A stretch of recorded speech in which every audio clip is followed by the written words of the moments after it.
This is Inside Indiana Business Radio for the afternoon of Friday, September 1st, 2023. I'm Alex Brown.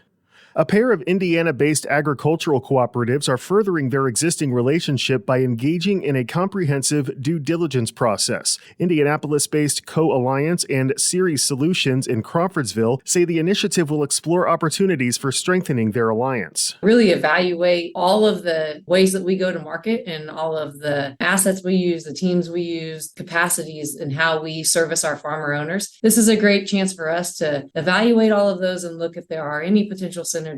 Amy Kinsler with Co-Alliance says the process will take about 3 months, but what may come from it is still unknown. West Lafayette-based Innotiv has completed the sale of its operations in Israel in a deal valued at nearly $4 million. The pharmaceutical testing company said this week the sale will allow for further investment in its growing business units.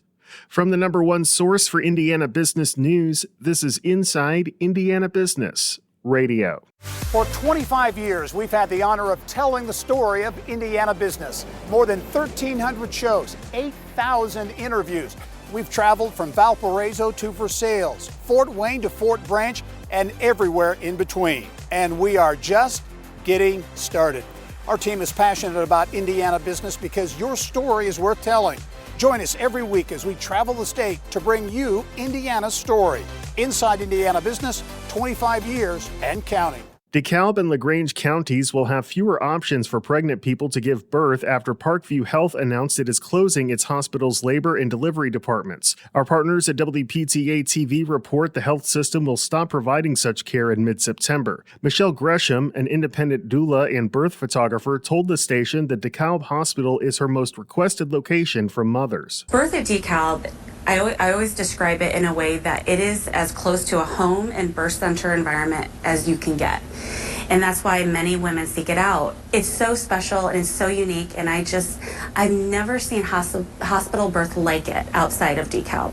Women and families are outraged. We're outraged. Birth workers are outraged. I think of being in these women's shoes, and I am heartbroken for them. And they are heartbroken because they don't want to go anywhere else. Parkview said in a statement it will continue to provide birthing services at 5 hospitals in the region, including Parkview Huntington, Noble, Whitley, and Randalia hospitals, as well as the Parkview Women's and Children's Hospital. A locally owned coffee company plans to open a shop on Monument Circle in downtown Indianapolis, taking a street-level space formerly leased by Starbucks. Command Coffee has signed a long-term lease for the space at Circle Tower with plans to open by early December. Starbucks closed the Monument Circle location in October 2022 after 2 decades at the site, citing concerns about safety of its employees, though the company did not provide any specific incidents that led to the closure. The new location will be Command Coffee's second in Indianapolis. Several members of the rural community of Arcadia in northern Hamilton County have been staunch opponents to a project meant to improve safety along US 31. Business owners feel their operations are being unfairly forced off the corridor, while they and other community members feel the project poses public safety risks. INDOT is using eminent domain to acquire 38 parcels for the US 31 limited access project, including the Wilson Farm Market. Co-owner Scott Wilson. We have built something that works here. This may not work in some other setting. We know what our customers want here, and we don't fit the standard of we don't fit a grocery store standard. We don't fit a fruit stand standard. We are different, and because we listen to our customers. Our customers dictate what we do. And, that's 3 generations of listening to customers. It's no big deal for the state to take a business when they just are buying real property.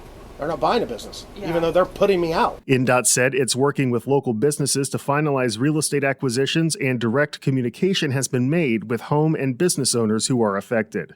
Former Major League Baseball player Drew Storen is this week's guest on the Business and Beyond podcast with Gary Dick, presented by PNC, a weekly conversation with high-profile Hoosiers in business, sports, and entertainment, and beyond. Available now from your favorite podcast provider.